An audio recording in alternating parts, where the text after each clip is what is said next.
जय महाराज। नमस्ते विद्यार्थी मित्रों, आज हम इकाई 8 मुस्कान के मोती का अभ्यास करेंगे। मित्रों, हास्य मनुष्य को जीवन शक्ति प्रदान करता है, उसे दीर्घायु बनाता है। हंसी, क्रोध, चिंता और क्षोभ को भगा देती है। साथ ही वह सुख और स्वास्थ्य की चाबी है। हमारे चारों ओर भी हास्य की विपुल सामग्री उपलब्ध है। आवश्यकता सिर्फ इस बात की है कि हम उसको पहचानना सीखें। मुस्कान के मोती के रूप में यहाँ ऐसे ही कुछ चुटकुले दिए गए हैं। मित्रों, चुटकुले सुनकर हमें खूब हंसी आती है ना। और हम जानते हैं कि हास्य से हमारी तंदुरुस्ती बढ़ती है। तो आओ ऐसे ही सुंदर सुंदर और छोटे छोटे चुटकुले सुने। चिंटू, तुमने राजू को चाटा क्यों मारा? पिंटू, 15 दिन पहले उसने मुझे हिपोपोटेमस कहा था। चिंटू, तो फिर 15 दिनों के बाद आज ही क्यों मारा? पिंटू, मैंने कल ही सर्कस में हिपोपोटेमस देखा यार। मित्रों, पिंटू राजू को चाटा मारता है ना, और वह भी 15 दिन बाद। दूसरा, पति, अब मैं बुलक कर नहीं रहूँगा, मुझे सब याद रहेगा। पत्नी, वह कैसे? पति, देख, मैं एक नई किताब खरीद लाया हूँ जिसका नाम है याद रखने के 1000 तरीके। पत्नी, हाय राम, यह किताब तो आप 10वीं बार ले आए हैं। भिखारी, 1 रुपया दे दो साहब। भरत, कल आना। भिखारी, कल आने के चक्कर में इस मोहल्ले में मेरे लाखों रुपए फंसे हैं, है ना मित्रों। शिक्षक, रमेश, 50 में से कितने कम करने से 5 बचेंगे? रमेश, गुरुजी 0 निकाल दीजिए। मित्रों, देखो कैसा उत्तर मिल रहा है शिक्षक को, है ना। सुशील, मेरे पिताजी जब माचिस की डिबिया खरीदते हैं तो सारी तिलियाँ गिनते हैं कि कहीं कम तो नहीं। तो गीता क्या कहती है? मेरे पिताजी माचिस की डिबिया खरीदते हैं तो सारी तिलियाँ जलाकर देखते हैं कि कोई तिली खराब तो नहीं। सुरेश, यह टायर कैसे पंचर हो गया? महेश, एक कांच की बोतल पर चढ़ गया था। सुरेश, क्या तुम्हें बोतल नहीं दिखाई दी? महेश, क्या बताऊँ यार, वह तो उस आदमी की जेब में थी जो मेरी कार के नीचे आ गया। देखा मित्रों, कितना सुंदर चुटकुला है। 2 मित्र आपस में बातें कर रहे हैं और महेश को वह आदमी नहीं दिखाई दिया, है ना। यहाँ देखिए, इस चित्र को ध्यान से देखिए। यहाँ सूचना लिखी है, आपके जूते बाहर निकालिए। तो यह व्यक्ति क्या कर रहा है, किस तरह दर्शन कर रहे हैं भगवान के, देखो जरा ध्यान से। अपने पैरों से जूते नहीं निकालना चाहता वह, इसलिए जूते सहित पैर वह बाहर रखता है और फिर लेटकर भगवान के दर्शन करता है ना। कैसे कैसे लोग इस दुनिया में पाए जाते हैं। इस चुटकुले को देखो, व्यक्ति के कितने सिर हैं? 10 मस्तक हैं। और वह डॉक्टर साहब से कह रहा है कि डॉक्टर साहब, मेरे सिर में दर्द है पर पता नहीं चल रहा कि किस सिर में दर्द है, आप ही कुछ इलाज कीजिए। और यह सुनकर डॉक्टर साहब कहते हैं, आश्चर्य में पड़ जाते हैं, है ना। और डॉक्टर साहब सोचते हैं कैसे इसका इलाज करूं, सही है ना। और फिर इस चित्र को ध्यान से देखो। हाथी पर शीर्षासन करते मनुष्य को आपने इस चित्र में देखा। अब हाथी की बारी। हाथी मनुष्य के सिर पर शीर्षासन करना चाहता है। आप हाथी की इच्छा पूर्ण कीजिए और बनाइए ऐसा ही एक चित्र। ज़रूरत लगे तो इस चित्र को उल्टाकर आप देख सकते हैं।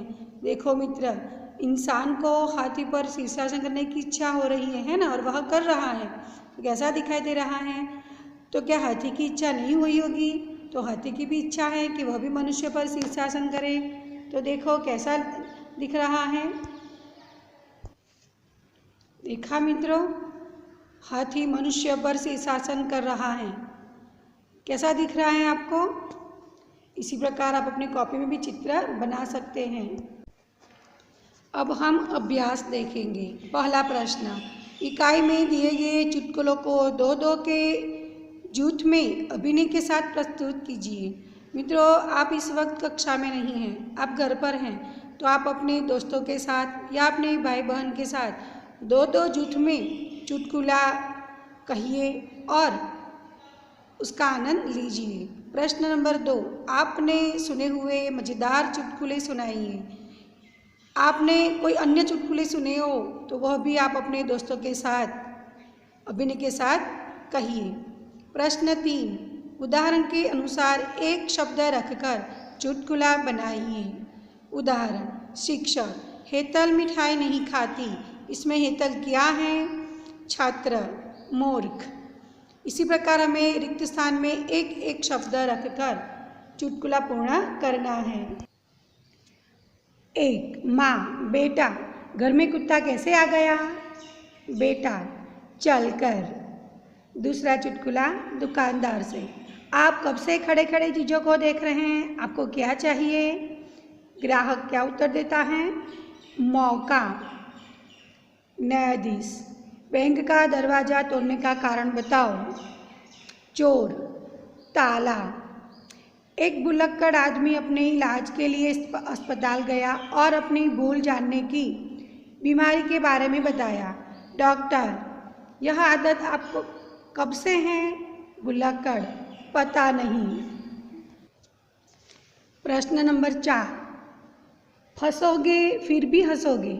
निम्नलिखित प्रश्नों के उत्तर हाँ या ना में दीजिए। मित्रों, यहाँ कुछ प्रश्न दिए गए हैं, आपको इसके उत्तर हाँ या ना में देने हैं। मित्रों, यहाँ कुछ ऐसे प्रश्न दिए गए हैं कि आप कुछ उत्तर हाँ में देते हैं तब भी आप फंसते हैं और ना में देते हैं तब भी आप फंसते हैं। तो चलो प्रश्न हम सुने। क्या तुम्हारे घर वाले जानते हैं कि तुम मूर्ख हो? हाँ या ना? उत्तर बताइए। अगर आप ना कहते हैं तब भी आप फंसते हैं और हाँ कहते हैं तब भी आप फंसते हैं, तो उत्तर लिखना है ना। क्या तुम अकेले ही पागल हो? नहीं। मेरे दिए हुए 500 रुपये खर्च कर दिए? तो हाँ या ना में उत्तर आपको देना है। प्रश्न 5, क्या हमें हर प्रसंग और हर जगह पर हंसते रहना चाहिए? कारण सहित बताइए। उत्तर, हंसना तभी उचित है जब कोई हंसने वाली बात हो। हमारा व्यवहार प्रसंगानुकूल होना चाहिए। हर प्रसंग पर और हर जगह हंसना मूर्खता, अशिष्टता और पागलपन का सूचक है। मित्रों, में हर स्थान पर हंसना नहीं चाहिए। जहाँ हंसने वाली बात हो वहाँ हंसना चाहिए और जहाँ दुख प्रकट करने की बात हो वहाँ दुख प्रकट करना चाहिए। स्वाध्याय। प्रश्न 1, आपके जीवन में कई प्रसंग ऐसे भी घटे होंगे जब किसी गंभीर या सरल बात पर आप या आपसे जुड़े अन्य कोई कुछ बोले होंगे और हंसी का माहौल बन गया होगा। वही तो है चुटकुला। ऐसी बातें याद कीजिए और चुटकुले के रूप में लिखिए। यहाँ देखिए, हस्बैंड ने ऑफिस में बैठे बैठे फेसबुक पर पोस्ट किया, पंछी बनूं उड़ता फिरूं मस्त गगन में। तभी वाइफ का कमेंट आया, धरती छूते ही सब्जी ले आना अपने भवन में, वरना एक भी बाल नहीं बचेंगे तुम्हारे चमन में। देखा मित्रों, इस तरह छोटी छोटी बातों में भी चुटकुले उत्पन्न हो जाते हैं। प्रश्न 2, भाषा की एक खूबी है अनेकार्थी शब्द। अनेकार्थी शब्द के विभिन्न अर्थों का उपयोग कर चुटकुला बना सकते हैं। उदाहरण अनुसार चुटकुला बनाइए। उदाहरण, शिक्षक, लंका को सोने की लंका क्यों कहते हैं? छात्र, क्योंकि वहाँ कुंभकर्ण जैसे सोने वाले लोग रहते हैं। मित्रों, यहाँ शिक्षक क्या कहना चाहते थे और छात्र क्या समझ रहा है? पहला जो सोना है उसका अर्थ है धातु, और विद्यार्थी छात्र जो समझ रहा है वह सोना यानी निंद्रा। इस तरह अनेकार्थी शब्द होते हैं। यहाँ कुछ शब्द दिए गए हैं, बस, उत्तर, कर। इन पर से हमें चुटकुला बनाना है। बस, पिताजी, बेटा क्या थक गए? थोड़ा ही और चलना है। बेटा, पिताजी अब और नहीं, बस। पिताजी, बेटा बस यहाँ आती ही नहीं है, पैदल ही चलना होगा। दूसरा उत्तर, दादाजी 4 वर्ष के पोते से तुम इस प्रश्न का उत्तर बता सकते हो? पोता, दादाजी क्या प्रश्न की भी उत्तर दिशा होती है? 3 कर, पति, देखो सरकार ने आमदनी पर कर बढ़ा दिया। पत्नी, सरकार का और काम ही क्या है, वह जहाँ चाहती हैं भिखारी की तरह कर बढ़ा देती हैं। मित्रों, यहाँ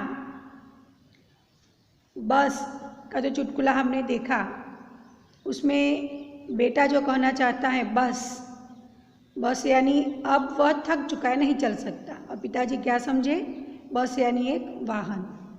दूसरा चुटकुला मैंने बताया उत्तर, उसमें दादाजी उत्तर यानी जवाब पूछना चाहते थे, जब पोता क्या समझा, उत्तर यानी एक दिशा। तीसरा चुटकुला था कर का पति ने कर शब्द का प्रयोग किया यानी कि टैक्स, लगान, जब पत्नी क्या समझी, कर यानी हाथ। इस प्रकार शब्द के अनेक अर्थ होते हैं। प्रश्न 3, उदाहरण अनुसार चुटकुलों की पूर्ति कीजिए। मित्रों, यहाँ कुछ चुटकुले दिए गए हैं, आपको पढ़ते समय रिक्त स्थान की पूर्ति करनी है। उदाहरण, मालिक तू बहुत बड़ा गधा है। नौकर, ऐसा कहकर मुझे शर्मिंदा न करे, मालिक बड़े तो आप हैं। पहला चुटकुला, पतली गली में 2 आदमी आमने सामने आ गए। पहला आदमी, हटो बीच में से, मैं किसी गधे को रास्ता नहीं देता। दूसरा आदमी रास्ते से हटते हुए, पर मैं तो देता हूँ। 2, न्यायालय में 2 वकील। पहला वकील, तू गधा है। दूसरा वकील, तू तो बड़ा गधा है। पहला वकील, तू बहुत बड़ा गधा है। न्यायाधीश, ऑर्डर ऑर्डर, आपको ध्यान रखना चाहिए कि मैं भी यहाँ बैठा हूँ। तीसरा चुटकुला, लड़का, मैं आपकी बेटी से शादी करना चाहता हूँ। लड़की का पिता, मैं नहीं चाहता कि मेरी बेटी किसी गधे के साथ रहे। लड़का, जी मैं भी यही चाहता हूँ, इसीलिए तो मुझसे शादी कर दीजिए। 4, योगेश, इस गधे को लेकर कहाँ जा रहा है? रमेश, देखता नहीं मेरे साथ गधा नहीं कुत्ता है। योगेश, यार तू चुप कर, मैं कुत्ते से ही पूछ रहा हूँ। 5, सामने से गधे आते देखकर पति, देखो तुम्हारे रिश्तेदार आ रहे हैं। पत्नी, जी हाँ रिश्तेदार तो है ही, पर हुए तो आपसे शादी करने के बाद ही। मित्रों, इस तरह चुटकुलों की पूर्ति करनी है। प्रश्न नंबर 4, निम्नलिखित कहानी पढ़कर उनमें से अलग अलग 7 शब्द चुनकर उसे शब्दकोश के क्रम में रखिए। मित्रों, यह पैराग्राफ आपको पढ़ना है और फिर उनमें से 7 शब्द चुनने हैं। पहले हम पैराग्राफ पढ़ें। एक कुत्ते ने खरगोश को देख लिया, शिकार के लिए उसके पीछे दौड़ा। खरगोश भी अपने प्राण बचाने के लिए तेजी से भागा। कुत्ता बराबर उसका पीछा करता रहा। अंत में उसकी सांस फूल गई। थक हार कर उसने खरगोश का पीछा करना छोड़ दिया। तभी एक चरवाहे ने उसकी ओर देखकर ताना कसा। एक छोटे से खरगोश ने दौड़ में तुम्हें पछाड़ दिया। कुत्ते ने तपाक से जवाब दिया, महाशय मैं अपने पेट के लिए दौड़ रहा था, वह अपने प्राणों के लिए दौड़ रहा था। सचमुच जीत के कई कारण होते हैं। अब हमें शब्द चुनने हैं। इस प्रकार हम शब्द चुन लेंगे। फिर शब्द चुनने के बाद आप अपनी कॉपी में सारे शब्द लिख लीजिए। देखो यहाँ मैंने लिखे हैं, खरगोश, शिकार, फूल, चरवाहे, तपाक, महाशय, सचमुच। फिर इन शब्दों को शब्दकोश के सही क्रम में रखने हैं। यहाँ देखिए मैंने शब्दकोश के क्रम में लिख दिए हैं। खरगोश, चरवाहे, तपाक, फूल, महाशय, शिकार, सचमुच, ये सारे शब्द मैंने शब्दकोश के क्रम में रखे हैं। आप भी इस तरह अपनी कॉपी में अच्छी तरह से उत्तर लिख लीजिए। मित्रों, पूरा अभ्यास और स्वाध्याय अच्छी तरह से अपनी कॉपी में लिख लीजिए और चुटकुले तैयार कीजिए।